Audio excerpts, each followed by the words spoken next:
الجبار والصلاة والسلام على رسوله المختار وعلى آله الأطهار وأصحابه الأخيار إلى يوم القرار. أما بعد، أعوذ بالله من الشيطان الرجيم. بسم الله الرحمن الرحيم. للرجال نصيب مما ترك الوالدان والأقربون وللنساء نصيب مما ترك الوالدان والأقربون مما قل أو كثر نصيبا مفروضا. وقال تعالى: يوصيكم الله في أولادكم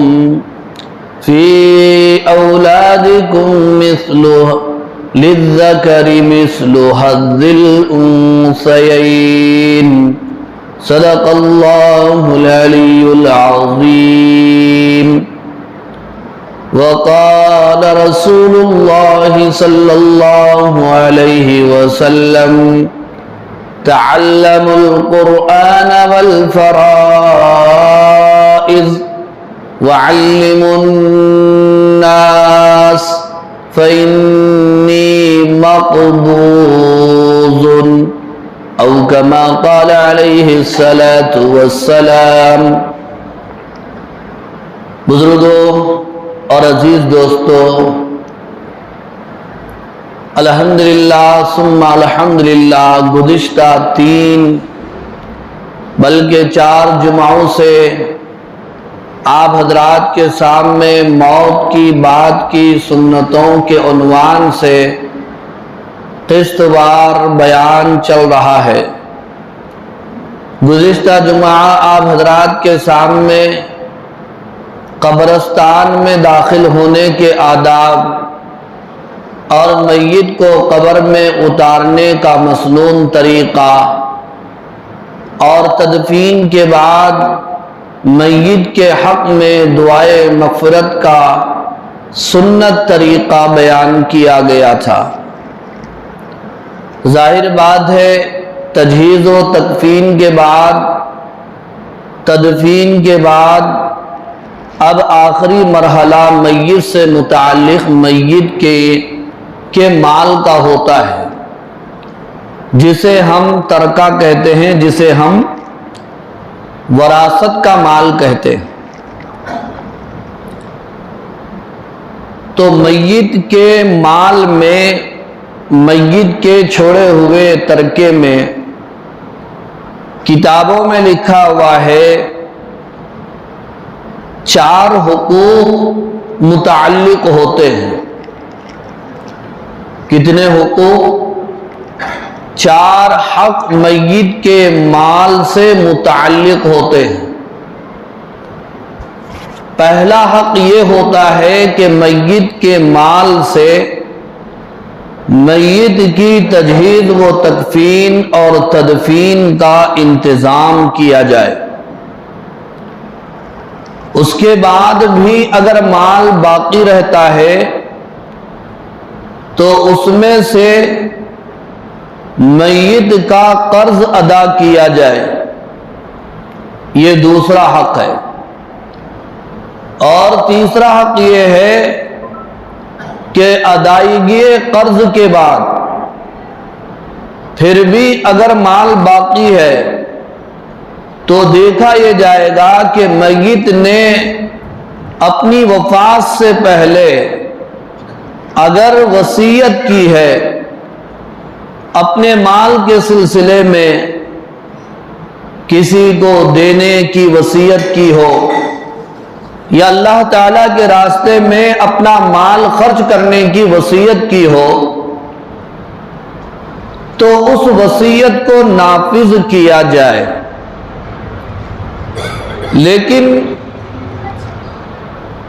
وصیت کے نفاذ کے سلسلے میں تفصیل یہ ہے کہ میت کی وصیت صرف ثلث مال تک محدود ہے، اس سے زائد مال میں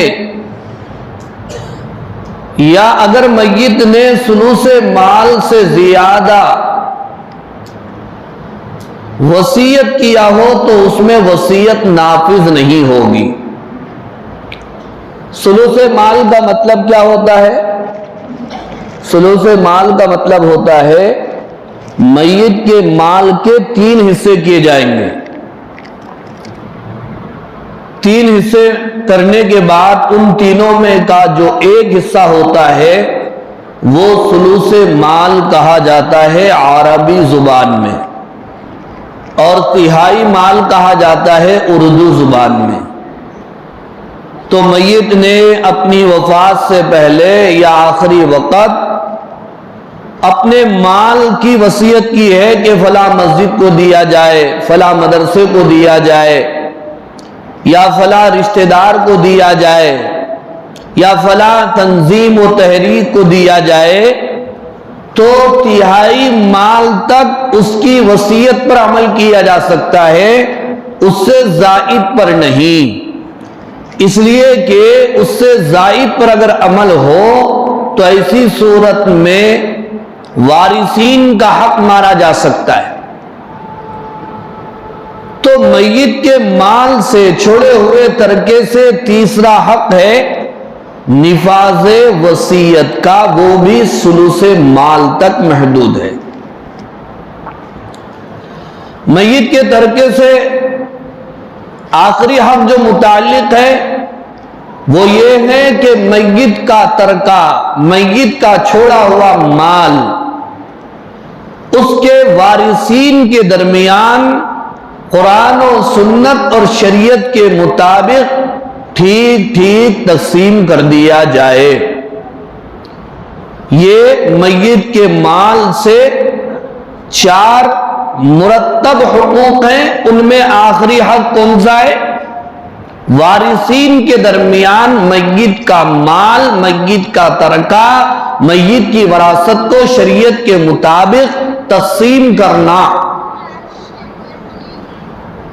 یہ شریعت کے مطابق تقسیم کرنے کا مطلب کیا ہے؟ دراصل وراثت تقسیم کرنے کا ایک علم ہوتا ہے جسے علم فرائض کہا جاتا ہے۔ علاج کا علم ہو تو اسے ڈاکٹری کہا جاتا ہے، گھروں کے بنانے کا علم ہو تو اسے انجینئر کہا جاتا ہے، سائنسدان کو سائنسدان کہا جاتا ہے، تاریخ جاننے والے کو تاریخ نگار یا مؤرخ کہا جاتا ہے، قرآن مجید حفظ کر لے اسے حافظ کہا جاتا ہے، شعبہ عالمیت کی تکمیل کر لے اسے عالم کہا جاتا ہے، حدیثیں یاد کر لے اسے محدث کہا جاتا ہے۔ تو ایسے ہی بزرگوں اور عزیز دوستوں، وراثت کے علم کو کسی آدمی کے مرنے کے بعد اس کا جو مال ہے اس مال کو شریعت کے مطابق اس کے وارثوں میں تقسیم کرنے کا جو علم ہے اسے علم فرائض کہا جاتا ہے، علم فرائض کہا جاتا ہے۔ لیکن آج ہم مسلمانوں کو دنیا بھر کی باتوں کا علم ہے، غیر ضروری چیزوں کے بارے میں ہم خوب معلومات رکھتے ہیں، اور دینی علم کے بارے میں ہم مطمئن ہیں، ہم کو سب کچھ معلوم، زیادہ بتانے کی ضرورت نہیں ہے۔ علم ایک سمندر ہے جس کا کوئی کنارہ نہیں ہے، یہ بحر بے کرا ہے، ماں کی گود سے قبر کی گود تک بھی علم حاصل کرو پوری زندگی تب بھی علم کا کنارہ نہیں ملے گا. علم اتنا بڑا سمندر ہے.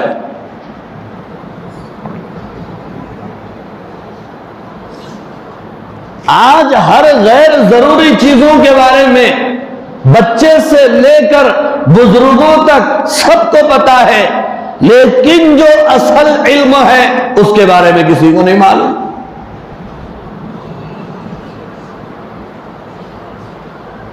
تو میت کے مال کو وارثوں کے درمیان، باٹے داروں کے درمیان بانٹنے کے علم کو علم فرائض کہا جاتا ہے. اور یہ دین کا ایک مستقل علم ہے، دین کا ایک مستقل شعبہ ہے، دین کا ایک مستقل حصہ ہے. اسے بھی سیکھنے کی تاکید ہمارے نبی نے فرمایا.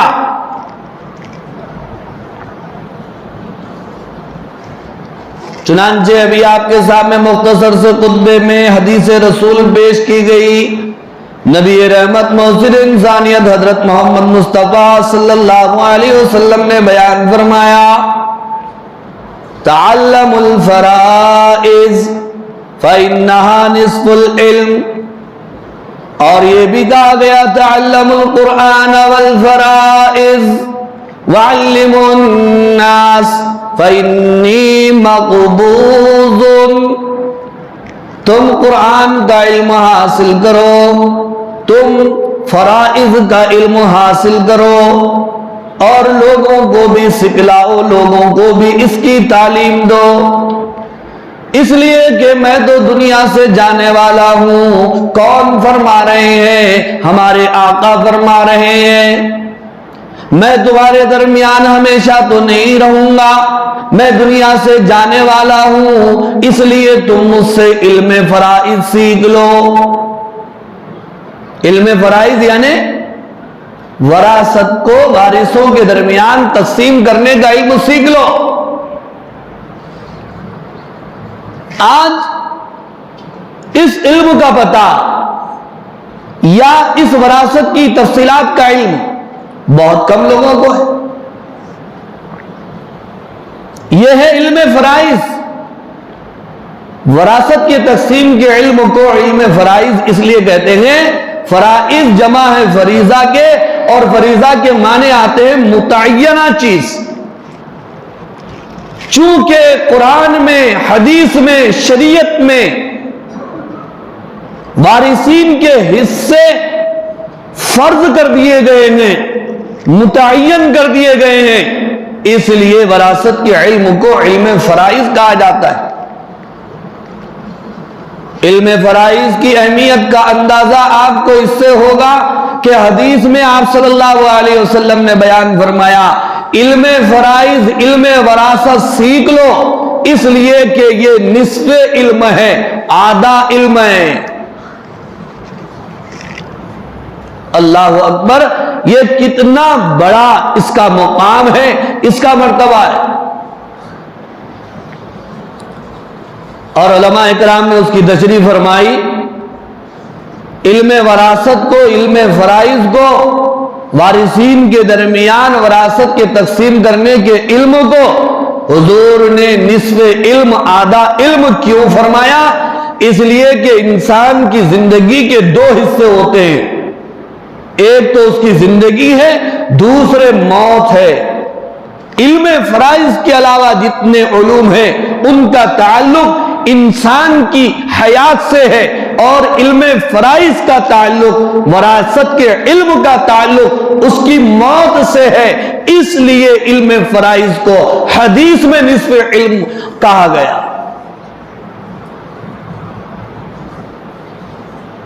جب یہ علم ہوگا تو صحیح تقسیم ہوگی وراثت کی، ورنہ بندر بانٹ ہو جائے گی جیسا کہ آج کل ہو رہا ہے. سب کو معلوم ہے کہ وراثت کی تقسیم کیسے ہو رہی ہے. جیسے باپ دادا سے چلا آ رہا تھا ویسے ہی تقسیم آج بھی ہو رہی ہے. اگر ہم نے تقسیم وراثت کی صحیح نہیں کی، کسی کا ایک پیسہ بھی اپنے حصے میں ہم نے شامل کیا، داخل کیا، تو سب حرام نہیں ہوگا؟ قرآن نے 1400 سال پہلے وارثین کی فہرست جاری کر دی اور ذوی الفروض کے حصے بتا دیے کہ میت کے وارثین میں کس کا نام آتا ہے اور کس کو کتنا حصہ ملتا ہے، قرآن نے بیان کر دیا۔ ورنہ زمانے جاہلیت تو جاہلیت کا زمانہ تھا، عورتوں کے حقوق پامال کیے جاتے تھے، نابالغ بچوں کو اور لڑکیوں کو وراثت سے محروم کر دیا جاتا تھا۔ یہودی صرف بڑے بیٹے کو وراثت میں حقدار سمجھتے تھے، اور مکے کے مشرک اور کافر کہتے تھے کہ میت کے مال میں صرف انہی کو حصہ ملنا چاہیے جو جنگ کے میدان میں کام آتا ہو، لہذا عورتیں جنگ کے میدان میں لڑ نہیں سکتی، نابالغ بچے، لڑکے، بیٹے وہ بھی چھوٹے میں وہ بھی جنگ کے میدان میں کام نہیں آ سکتے، لہذا ان کو بھی وراثت سے محروم کیا جاتا تھا۔ اس وقت قرآن مجید کی سورہ نساء کی وہ آیتیں اللہ نے نازل فرمائی جس میں وراثت کے مسائل تفصیل کے ساتھ بیان کیے۔ صحابہ بیان فرماتے ہیں کہ حضور اکرم صلی اللہ علیہ وسلم ایک بار باہر تشریف لائے، ایک راستے سے گزر رہے تھے۔ حضرت اوس ابن ثابت رضی اللہ تعالیٰ عنہ کی بیوہ اپنی بچیوں کے ساتھ حضور اکرم صلی اللہ علیہ وسلم کے پاس آ کر کہنے لگی کہ اوس تو غزوہ احد میں شہید ہو گئے، ان کا کچھ مال تھا، ان کے چچا زاد بھائی ہمارے پاس آ کر پورا مال لے گئے، اور یہ تینوں یتیم بچیاں ہیں، ان کو وراثت میں کوئی حصہ نہیں دیا۔ تو نبی رحمت محسن انسانیت حضرت محمد مصطفیٰ صلی اللہ علیہ وسلم نے ان کے چچا زاد بھائیوں کو بلا کر پوچھا، تو وہ کہنے لگے اے اللہ کے نبی، یہ تو پہلے ہی سے ہوتا چلا آ رہا ہے کہ عورتوں کو وراثت میں حصہ نہیں ملتا، چونکہ حضرت اوس کی صرف بیٹیاں ہیں، بیٹے نہیں ہیں، اس لیے ہم نے مال لے لیا۔ تو اس وقت قرآن مجید کی آیتیں اللہ تبارک و تعالیٰ نے نازل فرمائی، جن آیتوں کی تلاوت ابھی آپ حضرات کے سامنے خطبے میں کی گئی۔ قرآن مجید کے الفاظ پر غور فرمائیے، اللہ تبارک و تعالیٰ کا ارشاد ہے، یہ دنیا کے کسی بادشاہ کا حکم نہیں ہے، کسی لیڈر کا حکم نہیں ہے، کسی ڈاکٹر اور انجینئر کا حکم نہیں ہے، یہ اس کا حکم ہے جس نے ہمیں زندگی دی، جس نے ہمیں عقل دی، جس نے ہمیں سمجھ دیا، جس نے ہمیں بہت ساری نعمتیں عطا فرمائی۔ اعوذ باللہ من الشیطان الرجیم، بسم اللہ الرحمن الرحیم۔ للرجال نصیب مما ترک الوالدان والاقربون، جو مال ماں باپ چھوڑ دیں اور رشتہ دار چھوڑ دیں اس مال میں مردوں کا حصہ ہے۔ وَلِلنِّسَاءِ نَصِيبٌ مِّمَّا تَرَكَ الْوَالِدَانِ وَالْأَقْرَبُونَ، اور جو مال ماں باپ چھوڑ دے اور دوسرے رشتہ دار چھوڑ دے اس میں عورتوں کا بھی حق ہے۔ مِّمَّا قَلَّ مِنْهُ أَوْ كَثُرَ، چاہے مرنے والے نے مال زیادہ چھوڑا ہو یا کم، چاہے مرنے والے نے سونا چھوڑا ہو، چاندی چھوڑا ہو، پیسے چھوڑا ہو، جائیداد چھوڑا ہو، کھیت چھوڑا ہو، باغ چھوڑا ہو، کسی بھی شکل میں کوئی بھی چیز چھوڑی ہو، یہاں تک کہ 1 روپیہ، 1 پیسہ، 1 الائچی کا دانہ بھی اس نے چھوڑا ہو، اس میں اس کے تمام وارثین کا حصہ ہے۔ اور آگے اللہ رب العالمین بیان فرماتے ہیں نصیبا مفروضا، یہ حصہ اللہ تعالیٰ نے فرض فرمایا، اللہ تعالیٰ نے مقرر فرمایا، لہذا کوئی اس میں کمی بیشی نہیں کر سکتا، خرد برد نہیں کر سکتا، کسی کو دھوکہ نہیں دے سکتا، اس میں کسی کا کوئی عمل دخل نہیں ہو سکتا۔ ایسے ہی آیتیں آگے تک چلی گئی اور اس میں اللہ تعالیٰ نے وراثت کے حصے بیان فرمائے، اور آگے اللہ رب العالمین نے وہ بیان فرمایا یوصیکم اللہ فی اولادکم للذکر مثل حظ الانثیین،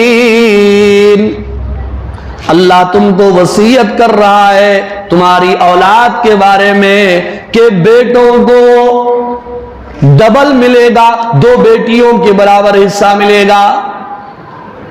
علماء کرام بیان فرماتے ہیں اللہ نے یہاں پر یأمرکم حکم دیتا ہے، اللہ یہ نہیں فرمایا یوصیکم وصیت کرتا ہے، اور وصیت کا لفظ کب استعمال کیا جاتا ہے؟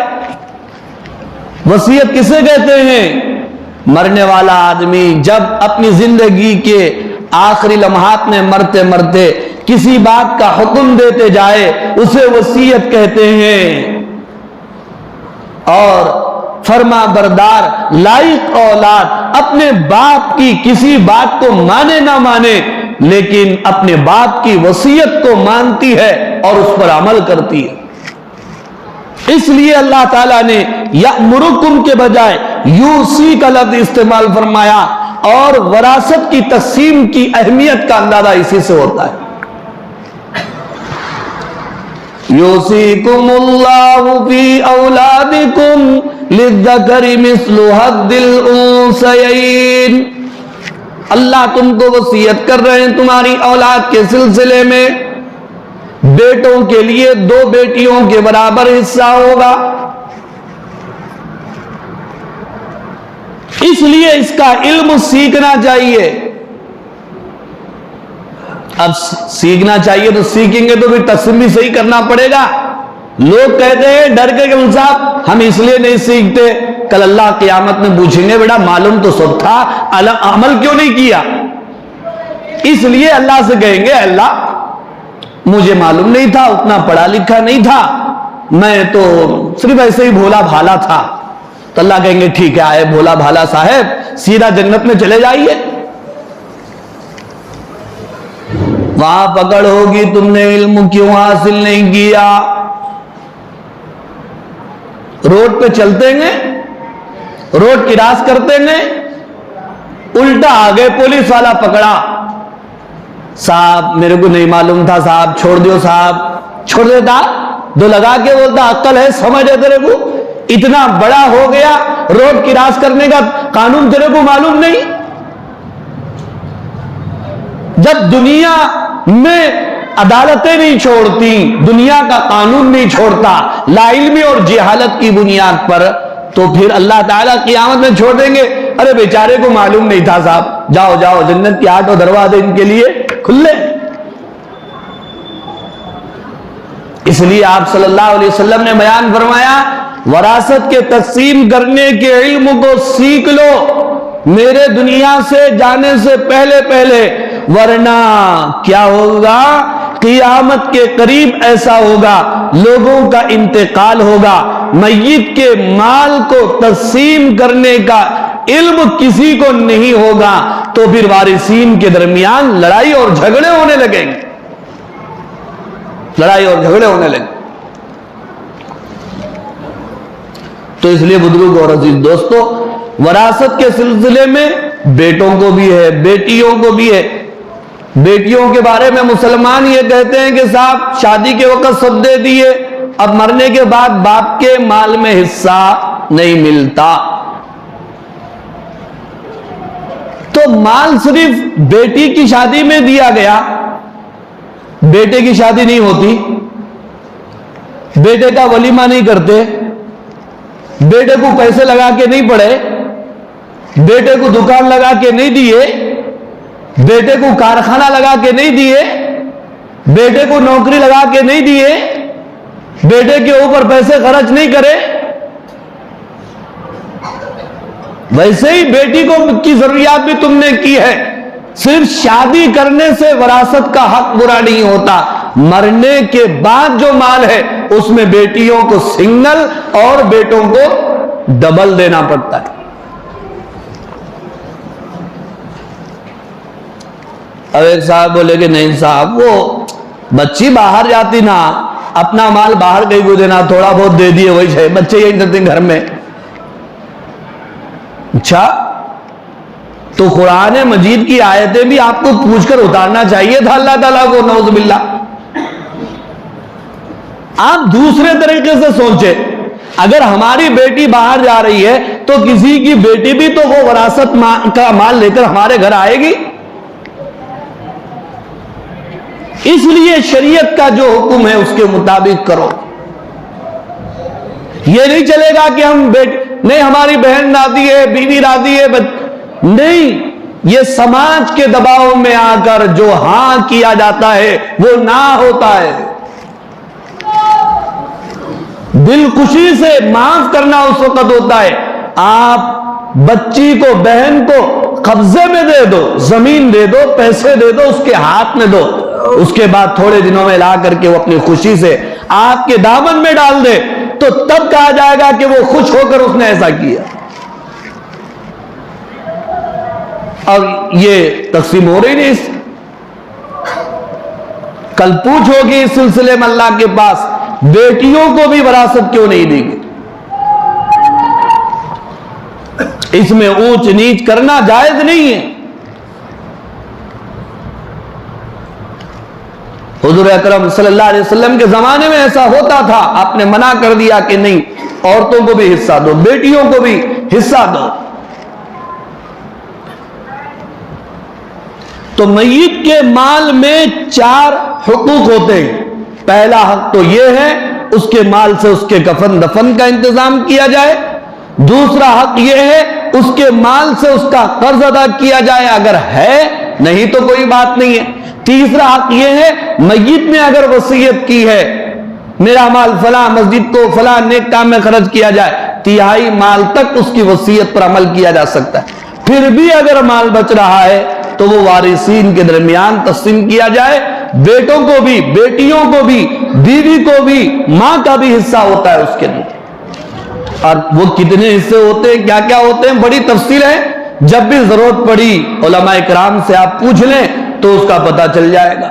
بہرحال دعا فرمائیے اللہ تعالیٰ سے, اللہ تعالیٰ ہمیں شریعت و سنت کے مطابق وراثت کا مال تقسیم کرنے کی توفیق عطا فرمائے. وآخر